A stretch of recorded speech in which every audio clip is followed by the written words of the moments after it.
church, so many bloodsheds have happened. All the crazy things, chaos is happening. If you analyze everything in the name of religion, you are Muslim. I am Christian, you are Sikh, I am Buddhist. People do not like to see each other. And everybody says that we are the children of. Christians sing this amazing grace, how sweet the sound that saved the rich like me. Everybody says that we are. Siaram mein subject jani, that my Lord is omnipresent. Muslim also says, Khuda is everywhere. Khuda jarre jarre mein. Means he is everywhere. My Lord is present. See, Lord Buddha was also a human being. See, the statue behind Dr. T, the statue of Lord Buddha. He's so serene, you can see. Okay, he's so serene. He was a prince. He had not to search any comfortable things in his life by effort. Everything was already present for him. But he saw in his life that a man becomes old. Okay?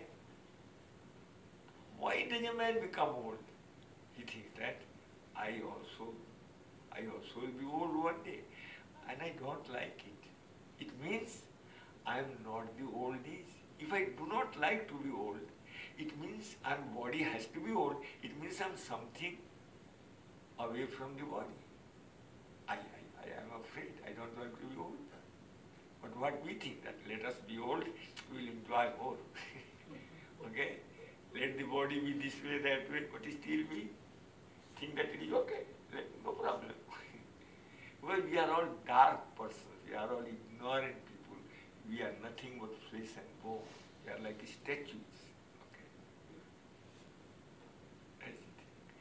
So he saw a suffering man from disease, and he asked his secretary, who is this guy? This man is suffering from disease. Then he asked, will he also suffer? He said, yes. Everybody has to go. Everybody has to suffer. So he said again that he doesn't like to suffer from this disease. So how to remove these sufferings of disease, of this old age? Then he saw a man dead, and people were carrying him to the crematorium ground. And he saw from his own eyes that the body is put on the funeral fire, and fire is lit up, and within seconds, within minutes, the whole beautiful body, who are embracing each other before some hours, is burned to ash. Then he felt like it. And he promised that this is the greatest suffering of this world, that man is affected by old age, by illness, by worldly duality, by death. How to make the man above all these things? Okay? So he started searching, and he found that the real suffering is due to not knowing the truth, not imbibing the truth in this personality, not becoming truth itself. If we become truth itself, there is no place of old age, there is no place of suffering. I tell you one thing. You take my example. Under the lotus feet of Maharaj Ji, this physical life is, I am running in 81. Try to understand. And see, I never feel that I have become old. Sometimes when I buy cakes, I feel that, okay. Yes. So the old is there, but it is not affecting me, because Maharaj is making me more and more divine. I meditate. Okay, I also take food. But if I meditate and I feel so much elevation, I feel so much, I see so much grandeur of that divinity, and I am plunging more and more in every moment and every second under the shelter of the Master. Now why not you? This is the recognition of Master doesn't come to take anything from you. the whole thing belongs to the master, and then through the knowledge you will realize what a great compassionate he is. That's why master is served, master is worshipped. Not that it is given something to the master. The whole world is for the service of the master. And only by the divinity, the whole world will be protected. Okay? Not by donation and charities and opening hospitals. No, so many hospitals are running. And where the world is going at? Tell me. Tell me. So many things are happening. But the suffering is multiplied. Well, the real cause of suffering is the encumbrances, is the turbulence in the mind. Mind collects all the limited things in itself. Today I will do this, tomorrow I will do that, today I will do this, tomorrow I will do that. Cannot help it. So many things. Again, you see in practicality, I have already told you, I again remind you of that event which happened with me when I got knowledge some 50 years ago.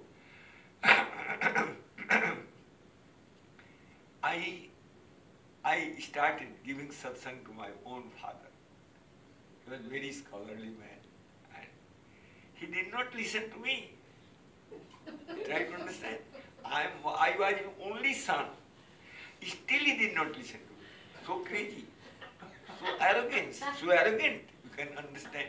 At least a father should believe his son. I am not a thief. I am not a robber.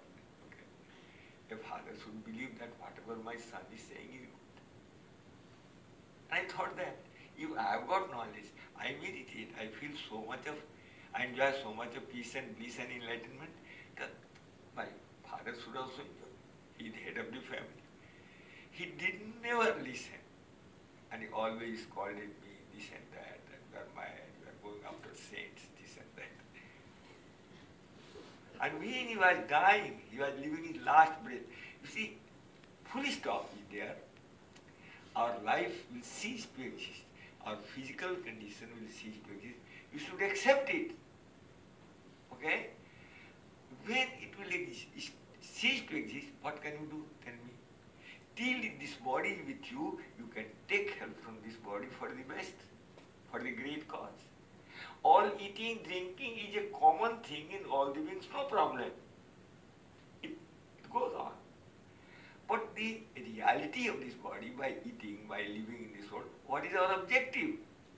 We should proceed towards that objective with all of our worldly amenities. Okay? Our objective should be there. Yes. And when he was dying, I was on his deathbed, and he kept my hand in his hand, and he started crying.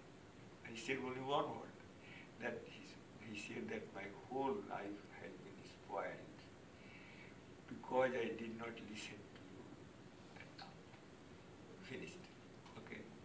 Now, can you find him in ashes at the crematorium? Can you find your ancestors in the dust of the graveyard, grave?